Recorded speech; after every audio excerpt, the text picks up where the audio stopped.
Jazz Fun at JazzBaltica 2025. I'm here with US composer, arranger, pianist John Beasley. Welcome. Hi, Zara. Nice to be here. You just performed together with the Latvian Radio Big Band and Magnus Lindgren before, and it's like you're still in the vibe. Yeah, I still have all this energy, ready to go play another set, actually. Okay. It's not going to happen, but, I would like to. I have all this energy. I just warmed up. Now it's time to start. The audience is yours. But you performed a program that you did before? Or yes. Did you do certain pieces the first time? Magnus and I started a project for Charlie Parker's 100th anniversary, which was 2020. And we wrote all during COVID and recorded this record with the SWR Big Band called Bird Lives during COVID. It was a crazy time.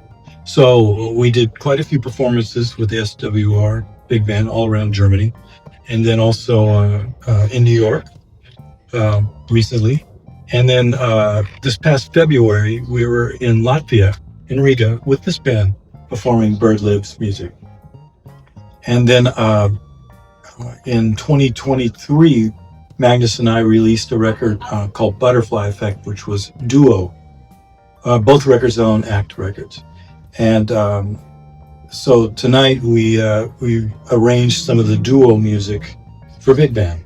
So we did some Charlie Parker music and some of our original music. As an arranger, you are into bigger, larger ensembles, of course. You kind of lead your own monkestra that is performing Monk's music in your perspective.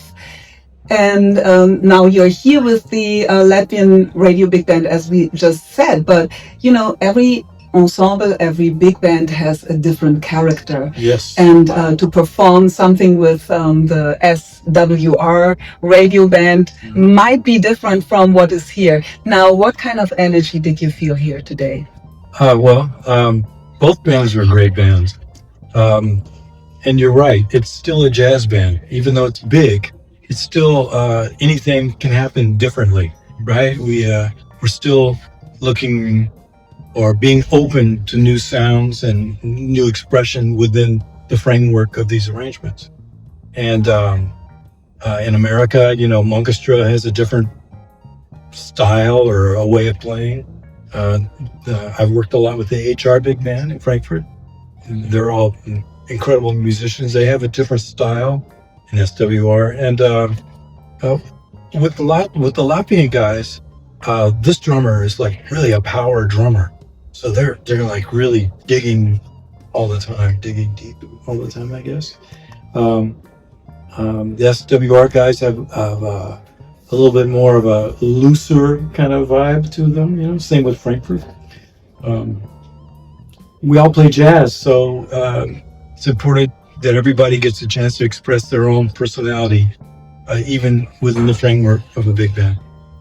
Talking of strong rhythms or strong drummers, we've heard some kind of rhythms here today. I mean, there was some kind of Latin grooves, some grooves right. Overall. And you played pieces like there were like 3 from the bebop era, like Confirmation, Cherokee, and Scrapper from the Apple. Right. And then there were those 2 dedicated to Wayne Shorter, saxophone player Wayne Shorter. Now, you arrange for this big setting, and those pieces come from another place, a different place, like played in the 50s from those bebop icons, Charlie Parker, Thelonious Monk, and so on. Now, what did you want to do with this music, given this music a new code, as to say? Well, jazz musicians have been playing standards and their own material and each other's material since the beginning of jazz. Louis Armstrong played the music of his day. Miles Davis played, he played Oleo by Sonny Rollins. He played,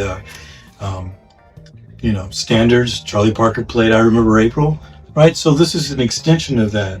Everybody, when I grew up, we all played Wayne Shorter tunes because we loved that sound of Miles and those Blue Note records, So we played them and we played them how we play now, right? So that's the feeling behind playing Charlie Parker now in 2025, right? We're taking that material and putting our own voice in it, particularly with the writing and both with the writing and the playing. Same with Monk, and in a way, same with our own original songs. Once they're written, and we do a large ensemble arrangement, that's another opportunity to expand and do something different with it. And when we play duo, those songs, they're kind of different every night. That's the beauty of it. It's conversational. We heard some intense solo playing today. The brass people, they played something here. You did some sparkling solos on the piano, and I just felt that everybody got into this thing too today. You're coming from this American side, and those people come from the European side. How does that feel? I mean, hearing those guys coming from their European perspective. Well, as an American, in America, we've been listening to European jazz musicians since the 50s. Some great Swedish artists and German, French. When I was coming up, it was Keith Jarrett's original quartet with Jan Christian and Pelle Danielson, maybe, the bass player, Jan Gabrick, this ECM stuff. We listened to this music all the time, and it was predominantly Europeans. Now, there's more, because of music education, there's more people playing jazz all over the world than ever. It's amazing. You go to China, you go to Vietnam, you go to, Brazil, Africa. There's an African musician playing yesterday. So it really has reached an incredibly wide audience.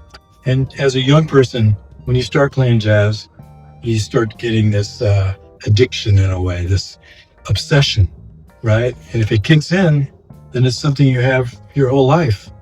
And even if you don't become a professional musician, which is good,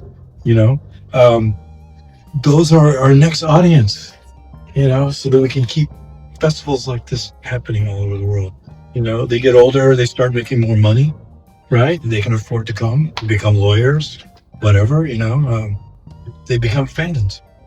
So it's really a great thing to hear musicians all over the world play this music.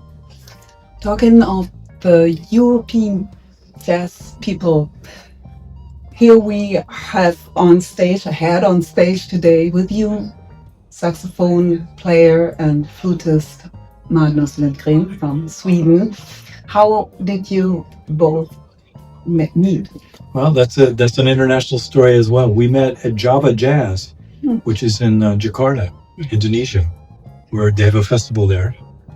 People from all over the world come. And it was the year Clark Terry died. So they did an impromptu concert. And they asked Magnus and me to play. Harvey Mason, I think, Ben Williams, a few more people. Kamasi Washington was there. So we all did an hour set for Clark Terry. And we've been friends ever since.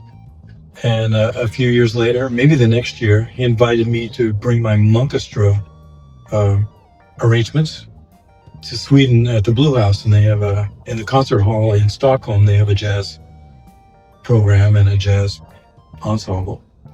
So we started this, our musical relationship then, and we haven't stopped since. We're actually booked until 2027, so it's good. African, Afro-American music, Afro-Cuban rhythms. I heard some clave today. Oh, yes.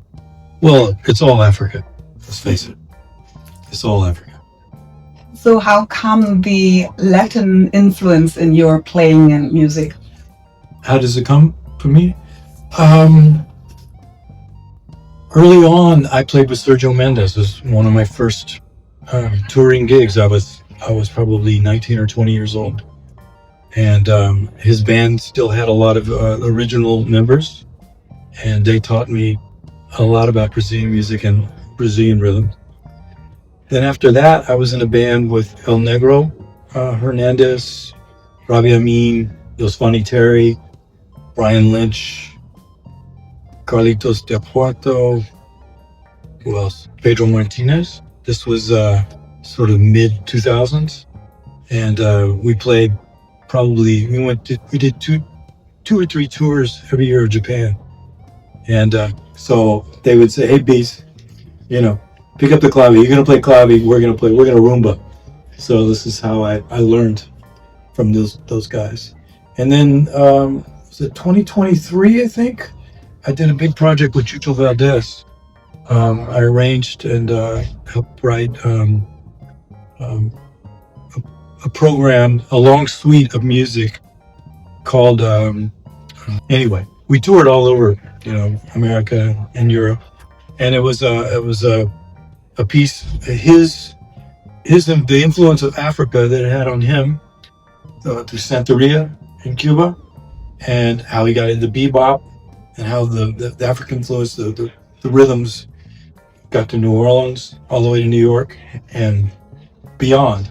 It's a nice piece of music that he wrote, and that was with a big band.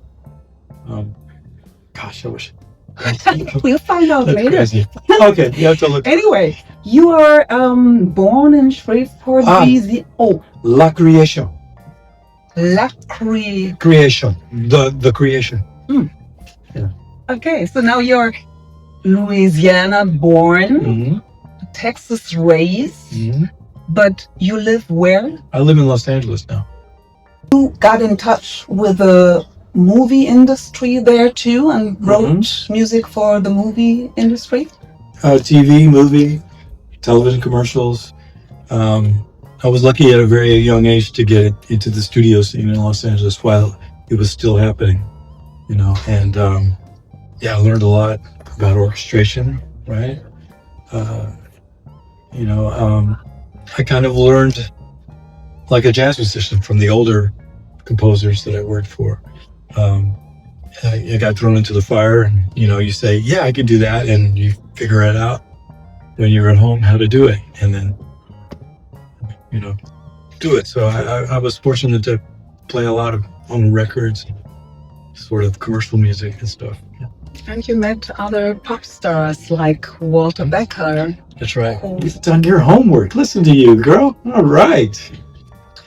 Yeah, Walter was very influential for me. I got called to work on a Ricky Lee Jones record he was producing called Flying Cowboys.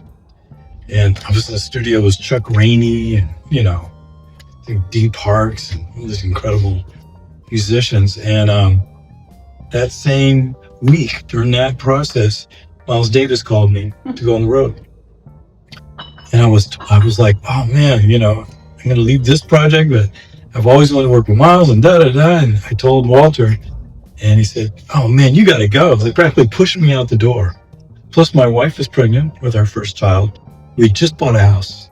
So all this stuff just happened at once, So they said, okay. So I went on the road with Miles. While I was on the road with Miles, Walter ended up getting a production deal with Wyndham Hill Jazz. And I was one of the first artists that he produced. And my first record for them, called Cauldron, was all material that I wrote while I was out playing with Miles. It sounds a lot like Two-Tone Mandala, but that was the influence. John Beasley, thank you very much for joining us. Thank you.